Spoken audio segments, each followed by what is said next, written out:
privilegio de traerles la palabra. Gracias a Él, gracias a Dios, estoy acá. Le pido para que reciba esta palabra con amor, porque le amo en Cristo y estoy seguro que fue el Espíritu Santo que la puso en mi corazón. El tema de hoy, bueno, antes que nada quiero saludar a la gente que nos acompaña en las redes sociales. Y bueno, vamos a empezar. El tema de hoy le puse por nombre la madurez espiritual, un tronco fuerte. Ahora, cuando nosotros escuchamos esta palabra madurez, cuando algo está maduro, probablemente lo que se nos viene a la mente es algo que está listo, es algo que está terminado, ¿verdad? Si nosotros pensamos en un fruto, podríamos decir que la madurez de ese fruto nos está indicando que ese fruto está listo para comer. ¿Amén? Ahora, es importante que nosotros reconozcamos hoy los diferentes tipos o formas de la clasificación de la madurez. Sin embargo, entre todas las opciones y las definiciones que encontramos, a grandes rasgos podemos establecer que esto implica cambio, desarrollo y crecimiento personal. Ahora, parte de los objetivos de esta prédica es que conozcamos las herramientas para crecer de manera espiritual. También esas herramientas poder utilizarlas para diferenciar o discernir la madurez espiritual de los otros tipos de madurez. Y también estudiar los hábitos esenciales para lograr esa madurez espiritual. De esta manera poder desafiarnos nosotros mismos a comprometernos con esos hábitos o esos compromisos. Ahora, la Real Academia define los tipos de madurez de la siguiente manera. En forma literal, lo define como una edad de la persona que ha alcanzado su plenitud vital y aún no ha llegado a la vejez. En forma figurativa, pues lo define como un buen juicio, una prudencia o una sensatez en las personas, o la capacidad de tener un buen juicio para tomar decisiones en cosas que nos vayan a afectar en nuestra vida. También el diccionario hispanoamericano nos dice que la madurez tiene que ver con el surgimiento de características personales y de comportamiento a través de los ciclos de crecimiento. Ahora, la Enciclopedia Internacional de la Biblia nos indica que esta palabra, madurez, en griego se conoce como teleios, que significa completo o perfecto, que no le falta nada. Ahora, si hablamos de los tipos de madurez que abarcan diferentes aspectos de nuestra vida, podemos empezar por algo que se llama la madurez emocional. La madurez emocional se refiere a la capacidad de manejar nuestras emociones de manera adecuada y saludable. Cuando hablamos de madurez intelectual, que creo yo que es la más frecuente allá afuera en el mundo, ¿verdad? Es la que se relaciona con la capacidad de pensar de manera crítica y reflexiva. Una persona intelectualmente madura es capaz de analizar información de manera objetiva, tomar decisiones informadas y tener una mente abierta con respecto a diferentes perspectivas. También existe la madurez social. Esta se refiere a la habilidad de relacionarnos de manera adecuada con los demás y adaptarnos a distintos contextos sociales. Está la madurez física, ¿verdad? Que se refiere al desarrollo completo, anatómico del cuerpo, de la capacidad de mantener un estado de salud óptimo. Y vamos a la más importante, que es en la que vamos a enfocarnos hoy, que es la madurez espiritual. Un cristiano maduro, podemos decir que es aquel que vive en armonía consigo mismo. Ahora, ¿por qué digo esto? Porque en el momento que nosotros encontramos armonía con nosotros mismos, es porque hemos encontrado nuestro lugar con respecto a Dios. Ya sea frente al prójimo, frente a la creación, has logrado un equilibrio corporal, ¿verdad? Intelectual, de voluntad, afectivo, social y espiritual, pero con respecto a Dios. Lo primero que debe venir a nuestra mente como cristianos cuando hablamos de madurez espiritual deben ser las siguientes tres palabras. Número 1, crecimiento. Número 2, aumento. Y número 3, fruto. Veamos en la palabra, en 1 Corintios 13:11, leo para ustedes. Cuando yo era niño, hablaba como niño, pensaba como niño, razonaba como niño, pero cuando llegué a ser hombre, dejé las cosas de niño. La madurez espiritual es dejar atrás la mente, comportamiento, las necesidades y los caprichos de un niño. Ahora, es importantísimo aclarar que cuando hablamos de madurez espiritual, no estamos hablando de los dones espirituales. Porque la madurez espiritual no la podemos medir ni con los dones, ni con las habilidades que una persona posea, sino con la disposición de esa persona de aplicar la palabra de Dios en nuestras vidas, o en su vida. Y de esta manera soportar lo que venga, sabiendo que nuestra confianza está únicamente puesta en Dios. Para desarrollar la madurez hay que enfocarse en las disciplinas y el conocimiento necesario para desarrollar ese carácter cristiano.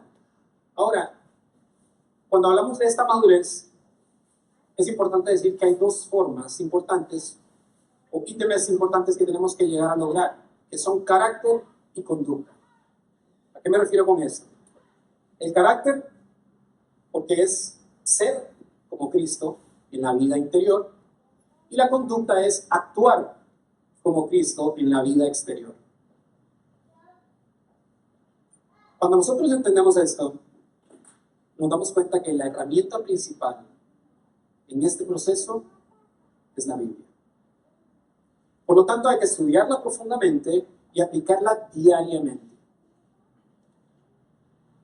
Ahora, cuando queremos lograr esta etapa de madurez mediante la Biblia, vamos a ir a la palabra Hebreos 5, capítulo 5, versículo 13 a 14, y donde dice: y todo aquel que participa de la leche es inexperto en la palabra de justicia, porque es niño.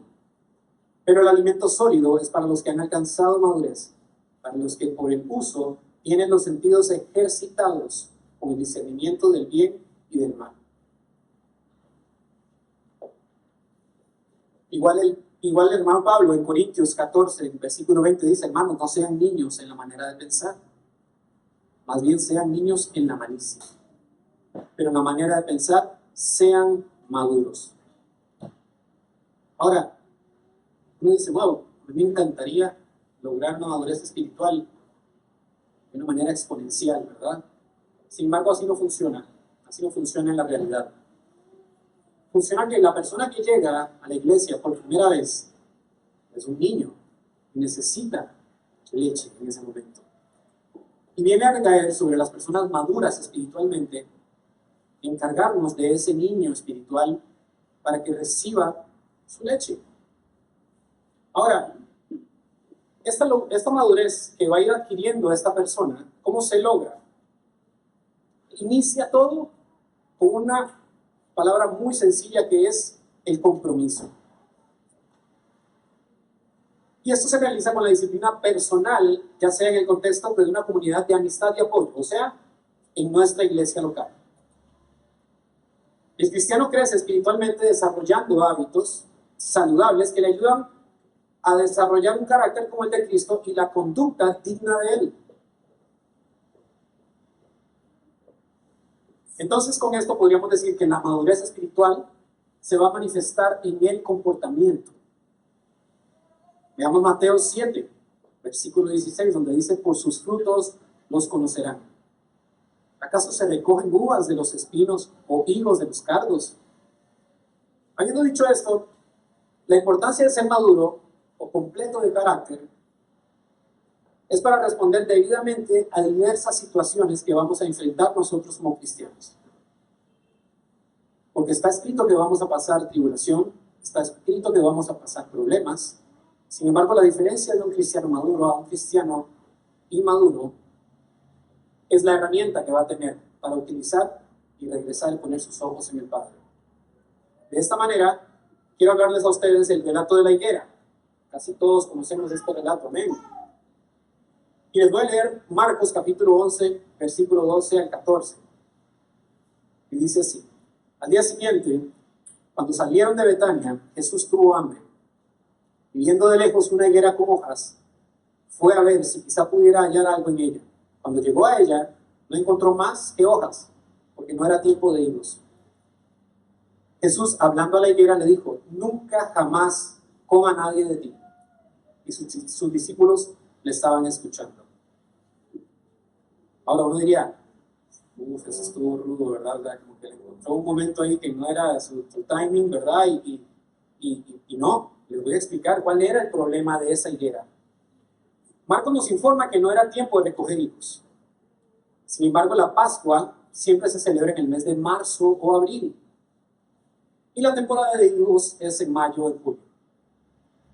Pero aún así las higueras producen generalmente unos pequeños frutos en marzo, antes de la producción mayor. Luego en abril le salen hojas y ya para mayo o junio es tiempo de cosecha. Entonces Jesús estaba en busca de esos primeros frutos. Jesús quería encontrar esos primeros frutos que se podían comer. Pero al no encontrar nada era una indicación clarísima de que aquella higuera no iba a producir nada ese año. O sea, las hojas estaban dando una falsa información de la higuera. Ella reverdecía y se mostraba prominente, pero en realidad cuando se acercó al maestro y la examinó de cerca, no había nada. Ahora, esto lo podemos relacionar perfectamente con situaciones que se viven en la iglesia. Hay personas que se ven muy frondosas, pero cuando el maestro vaya a acercarse, no va a encontrar frutos. Entonces nos hacemos la pregunta, ¿qué va a hallar el Señor cuando busque resultados en tu vida? ¿Se deleitará? ¿O estará desilusionado? Ahora, ¿cuál es la impresión que queremos dejar en el corazón de Dios? Ahora, no quiere decir que la persona que únicamente tiene hojas va a ser desechada, ¿verdad? Porque eso no hablaría de nosotros como cristianos, sino que probablemente en ese momento esta persona necesite más apoyo de los que ya están maduros espiritualmente. Y traerlo a la palabra. Traerlo a la palabra para indicarle, ok, esto funciona así. No es nada más de reverderse, bien bonito, ok, y alzar sus manos. Que no está nada mal en alzar las manos. Es un proceso para cada uno, completamente distinto a diferentes velocidades. Pero ¿qué es lo que pasa? Esta persona que todavía no ha conocido la palabra debe saber que es una indicación, es una obligación empezar a dar frutos. Ahora, ¿cuáles son puntos esenciales del crecimiento espiritual? Les voy a leer la primera de Corintios, donde Pablo sintió la necesidad de recordarles a las personas que el único responsable de nuestro crecimiento es Dios. Nadie es aquí muy carga, nadie, ninguno de nosotros somos cargas o somos dignos de decir, yo he logrado madurez porque yo soy muy carga. No, esto se logra únicamente mediante el Espíritu Santo de Dios. Y les voy a leer 1 Corintios 3, capítulo 3, versículos 7 al 9, donde dice, así que ni el que planta es algo, ni el que riega, sino Dios, que da el crecimiento. Y el que planta y el que riega son una misma cosa, aunque cada uno recibirá recompensa conforme a su labor. Porque nosotros somos colaboradores de Dios y vosotros sois labranza de Dios, edificio de Dios.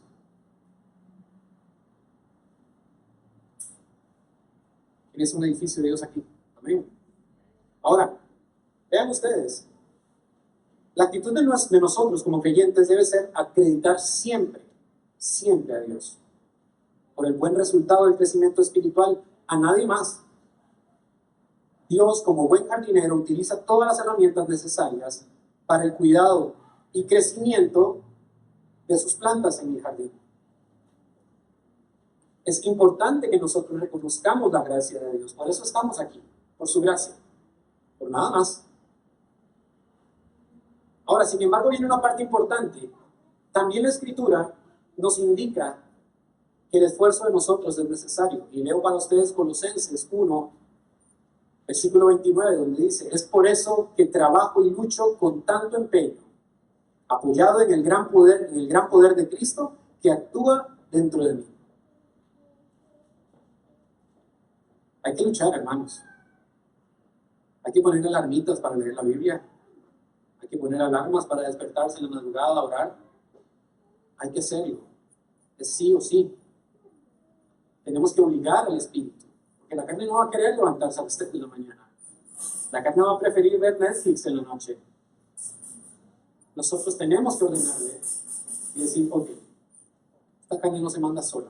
Es una frase muy frecuente allá afuera, ¿verdad? Pero aquí nosotros lo vamos a utilizar para decir que esta carne no se manda sola, la que manda es el espíritu. Porque eso es lo que hemos fortalecido. En 1 Corintios dice, por la gracia de Dios soy lo que soy, y su gracia para conmigo no resultó vana. Antes bien, he trabajado mucho más que todos ellos, aunque no yo, sino la gracia de Dios en mí. Ahora, Dios es finalmente el responsable de este proceso de crecimiento, desde el principio hasta el final. Vean ustedes Efesios 1:4. Dios nos escogió en Cristo antes de la fundación del mundo para que fuéramos santos y sin mancha delante de Él. O sea, el amor de Dios es tan grande que a pesar de nuestras faltas, Él nos creó, nos amó y nos destinó. Y a través de su Espíritu Santo va a hacer que tengamos una relación más íntima con el Maestro y así moldearnos a su semejanza. Vean Filipenses 1:6, dice, estoy convencido precisamente de esto. El que comenzó en ustedes la buena obra, la perfeccionará hasta el día de Cristo Jesús. Ahora, habiendo definido esto, quiero hablarles de algo también importantísimo, que es la perspectiva de la madurez. A nosotros nos pasa que muchas veces, o de una manera muy seguida, muy a menudo, vemos la vida desde nuestra perspectiva. Aún los cristianos tenemos tendencia de ver toda la vida desde el marco de referencia de la iglesia. Sin embargo, lo que Dios quiere lograr en nosotros es que veamos toda nuestra vida desde su perspectiva, desde un marco de referencia mayor, que es el de Dios. Con la perspectiva de Dios tenemos mayor comprensión de Él, del plan que tiene para nosotros y de su parte en ese dicho plan. Cuando nosotros cambiamos nuestra perspectiva, vamos a tener una mayor sabiduría porque vamos a saber cómo vivir formando parte del plan de Dios. Por eso hay que pedirle a Dios que nos revele el plan que Él tiene para nosotros. Además, así vamos a tener un mayor discernimiento también, porque vamos a tener la capacidad de tomar decisiones a la luz de ese plan eterno que Él tiene para nosotros. Si nosotros no tenemos perspectivas, la sabiduría y el discernimiento no se pueden formar. ¿Por qué? Porque sin perspectiva nosotros andamos ciegos por el mundo. Andamos buscando a ver con qué nos llenamos, qué nos da una felicidad en este mundo. Y no es así. Pero si nosotros tenemos la perspectiva de Dios, vamos a entender que únicamente Él nos va a dar esa felicidad, que únicamente Él va a llenar esos vacíos, que únicamente Él puede romper cadenas, quitar dolores, amarguras, angustias. Únicamente Dios. Amén. Les voy a leer 1 Corintios igual en el capítulo 2, versículo 14, dice, pero el hombre natural no percibe las cosas que son del Espíritu, porque para él son locura y no las puede entender, porque se han de discernir espiritualmente. Esta perspectiva nosotros la vamos a desarrollar únicamente por medio del uso de la palabra de Dios.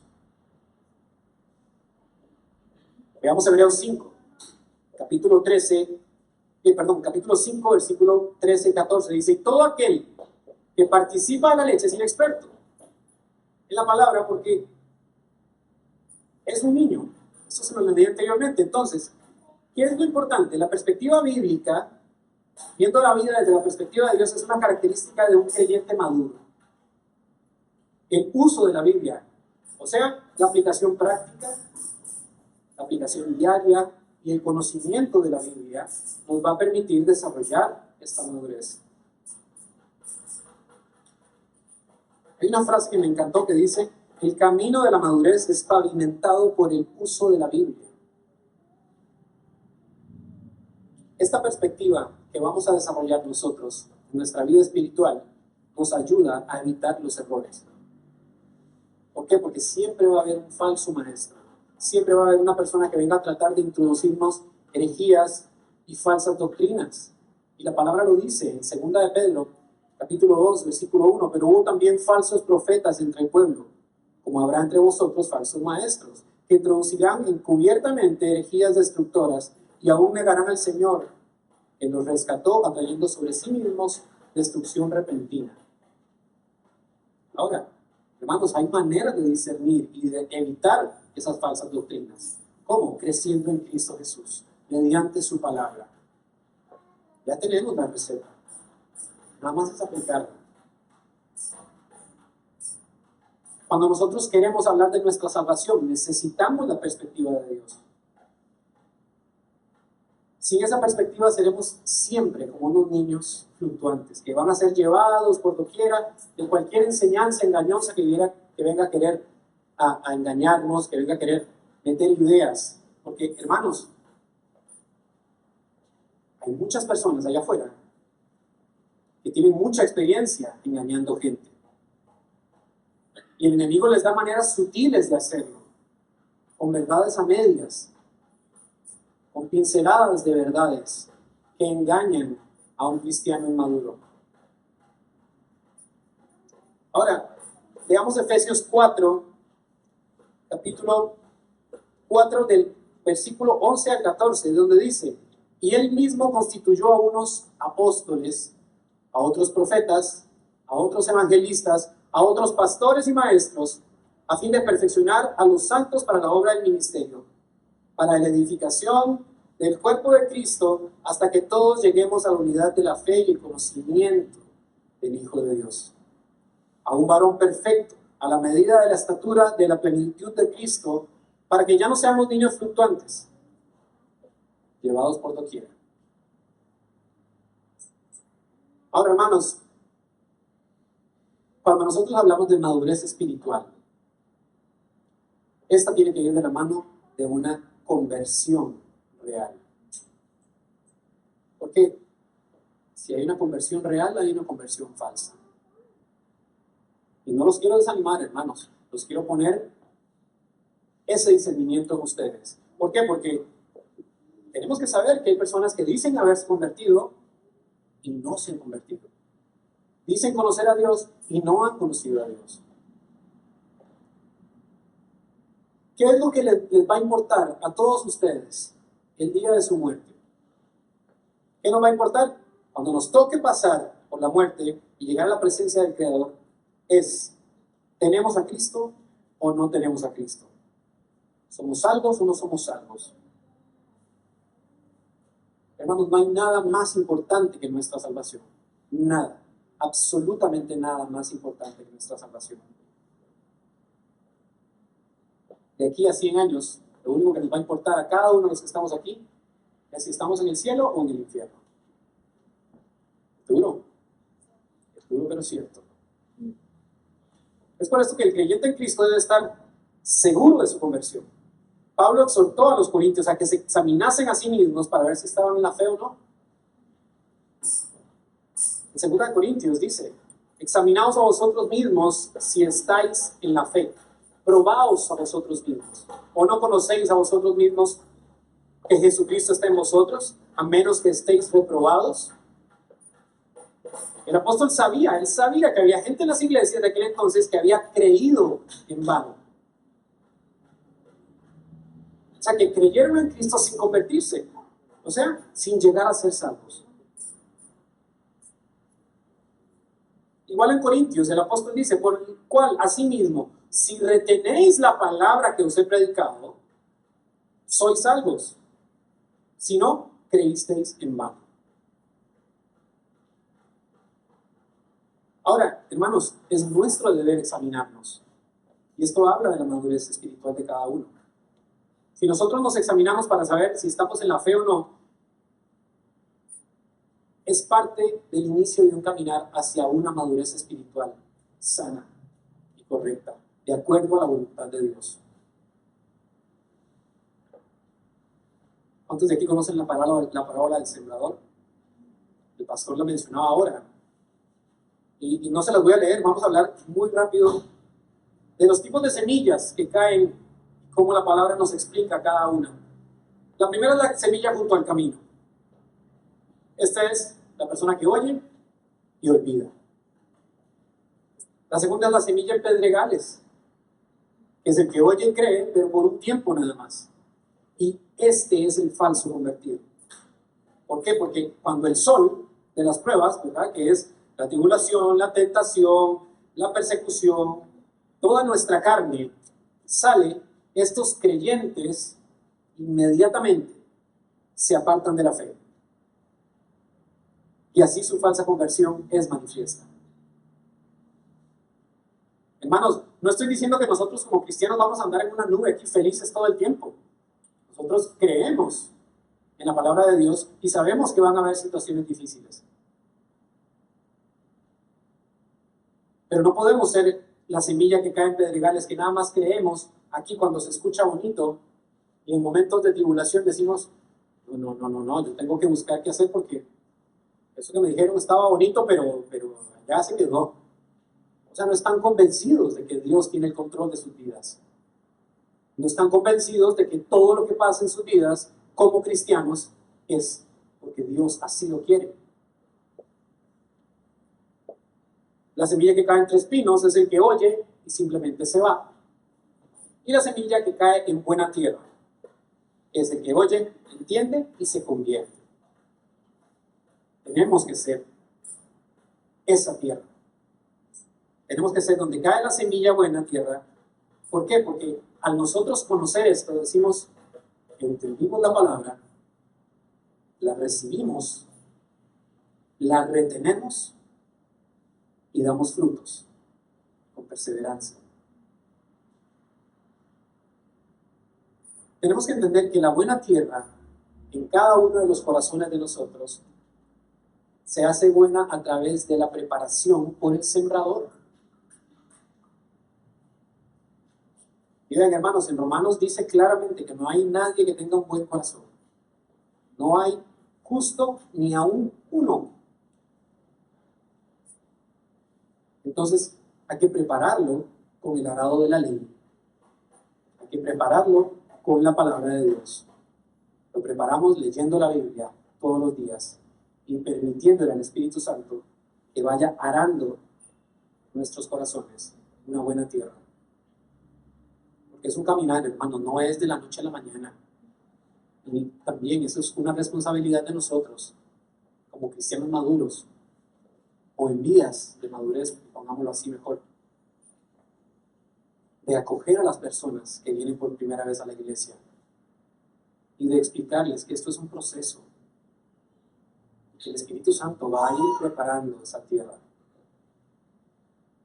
¿Cuántos hubieran gustado que hubiera sido como Pablo, verdad? Que hace ciego y de repente, listo, de una vez se apareció Dios y te habló y te convertiste.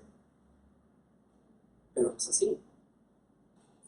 Puede ser, claro que sí, porque Dios es soberano.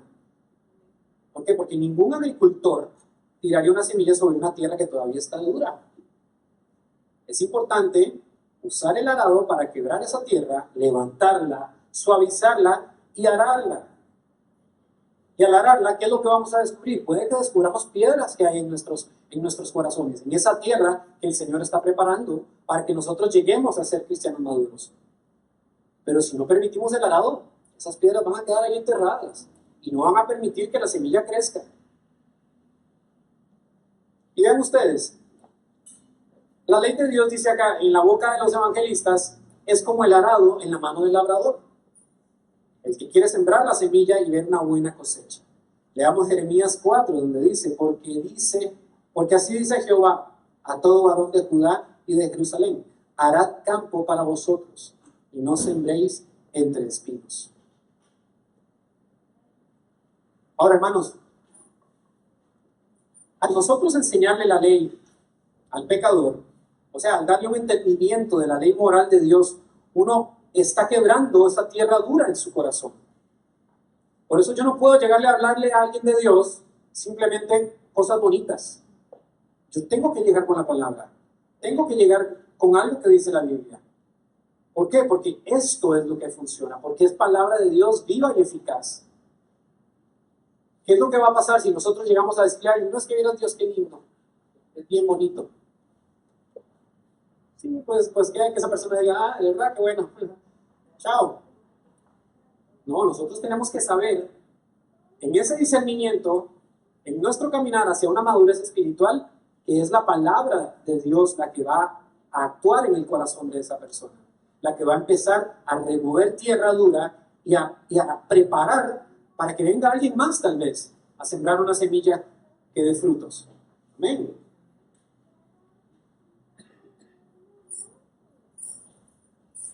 Ahora, hermanos, dice Primera de Timoteo, capítulo 1, del 8 al 11, dice, pero sabemos que la ley es buena si uno la usa legítimamente, conociendo esto, que la ley no fue dada para el justo, sino para los transgresores y desobedientes, para los impíos y pecadores, para los irreverentes y profanos, para los parricidas y matricidas, para los homicidas, para los fornicarios, para los sodomitas, para los secuestradores, para los mentirosos y perjuros, y para cuanto se oponga a la sana doctrina según el glorioso evangelio del Dios bendito que a mí ha sido encomendado. Ahora, hermanos, ese uso legítimo de la palabra, o sea, de la ley de Dios, es esa ley moral que se expresa en los 10 mandamientos.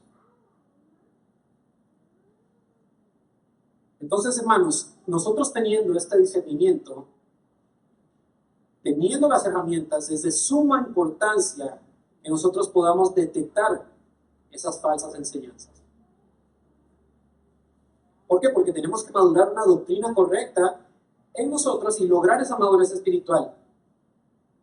Ahora, voy a darles 3 ejemplos de las falsas enseñanzas que podríamos encontrarnos. Podríamos decir que el propósito de la parábola del sembrador es el de mostrarnos que solo 1 de cada 4 personas se convertirá cuando se predique el Evangelio. Podemos predicar nosotros así. Yo no puedo predicar pensando que solo uno se va a salvar, yo puedo predicar pensando que todos se van a salvar.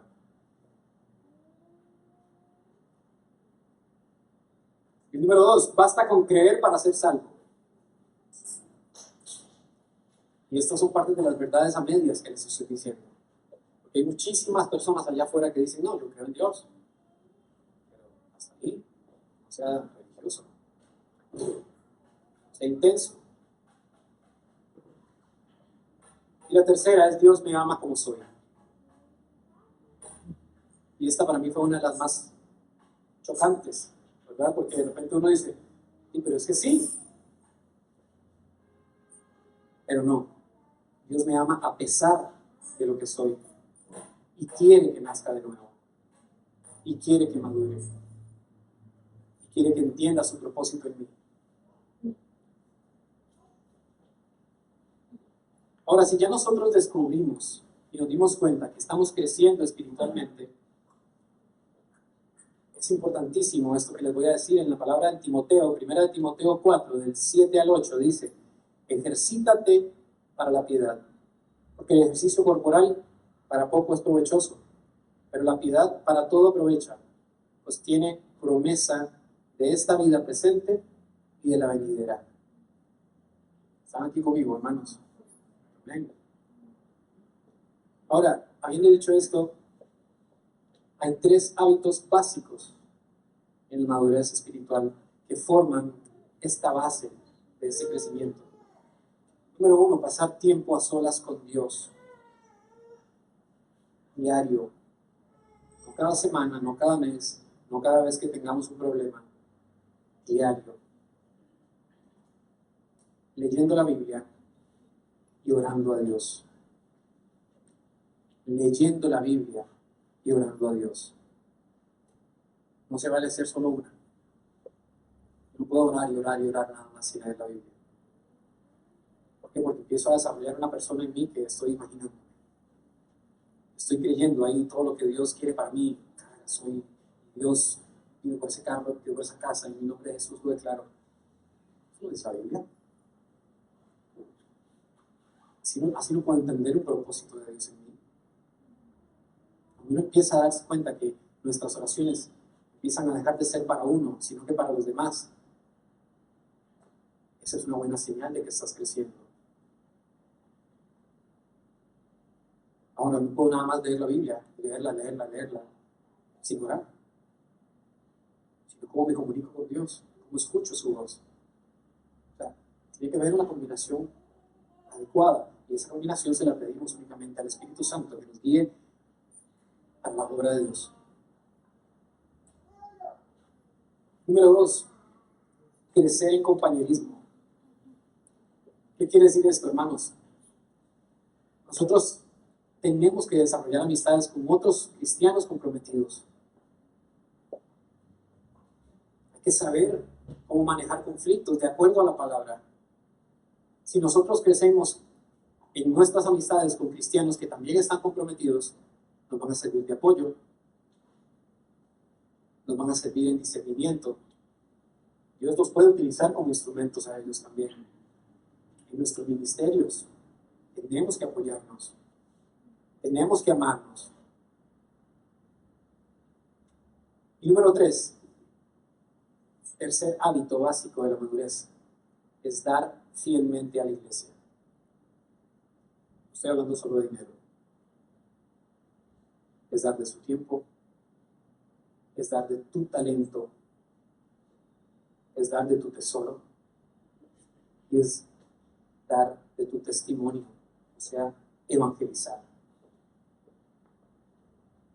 No puede ser posible que estemos pensando que nada más vengo a la iglesia, qué bonito, escucho el mensaje y me voy.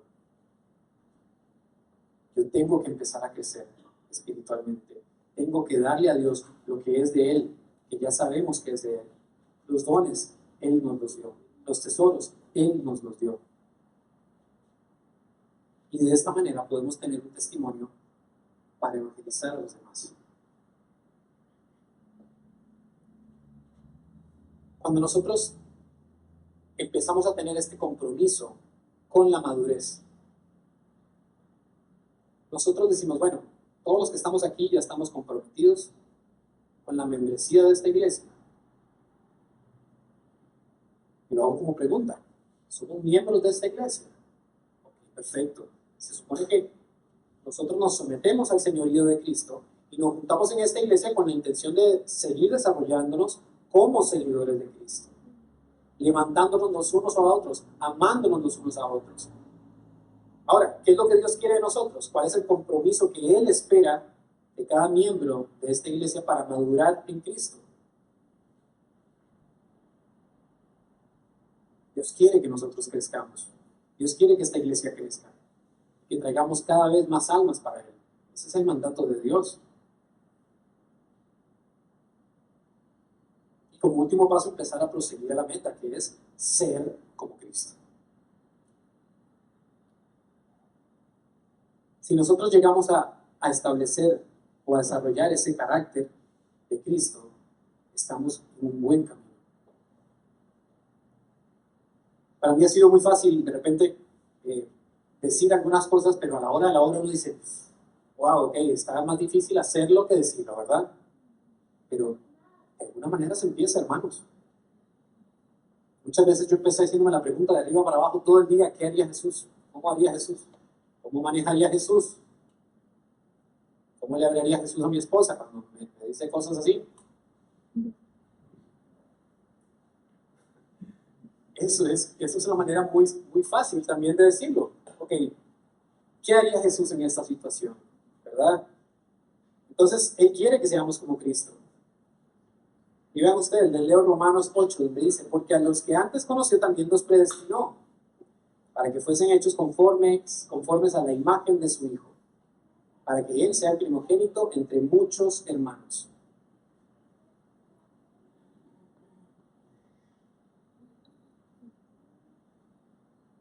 Dice en Gálatas capítulo 4, versículo 19, hijitos míos, por quienes vuelvo a sufrir dolores de parto, hasta que Cristo sea formado en vosotros. Eso es lo que quiere Dios. Que desarrollemos ese carácter de Cristo, que que se manifieste el fruto del Espíritu Santo que mora en nosotros. ¿Cuál es el fruto del Espíritu Santo? Amor, gozo, paz, paciencia, benignidad, bondad, fe, mansedumbre, templanza. Contra tales cosas no hay ley, dice Gálatas. Ahora, hermanos, ya para ir concluyendo, es importante que entiendan que Dios es un Padre que nos ama. Él nos ama a cada uno de nosotros. Y Él nos va a dar a cada uno de nosotros lo que Él sabe que necesitamos. Por ende, nuestra oración tiene que ir dirigida así. Señor, dame lo que tú sabes que yo necesito, no lo que yo creo que necesito. Enséñame a hablar como tú quieres que hable y no como yo creo que tengo que hablar. No podemos nosotros menospreciar algo que para Dios es valioso. De nosotros hacerlo podríamos estar deteniendo nuestro crecimiento hacia esa madurez espiritual.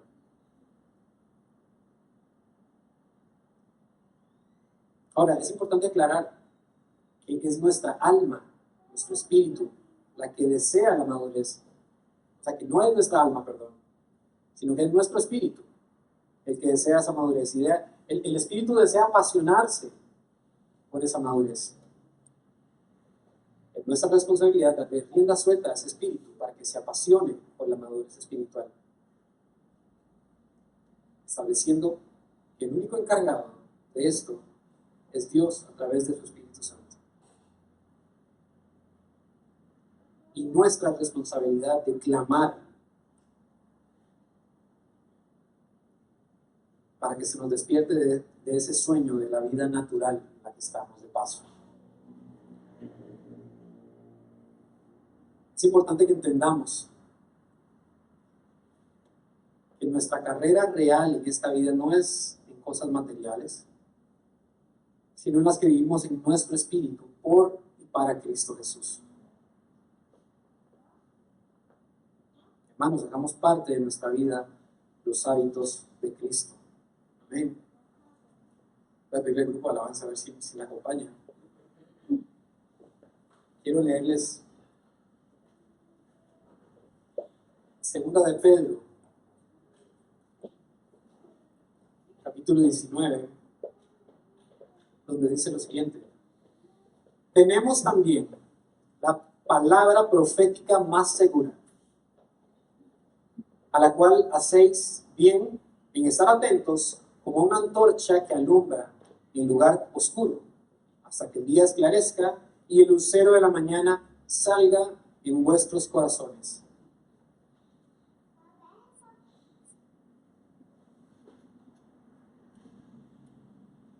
Hermanos, el Señor quiere que avancemos. El Señor quiere que salgamos de ese túnel oscuro. El Señor quiere que avancemos cuando pasemos por ese valle de muerte.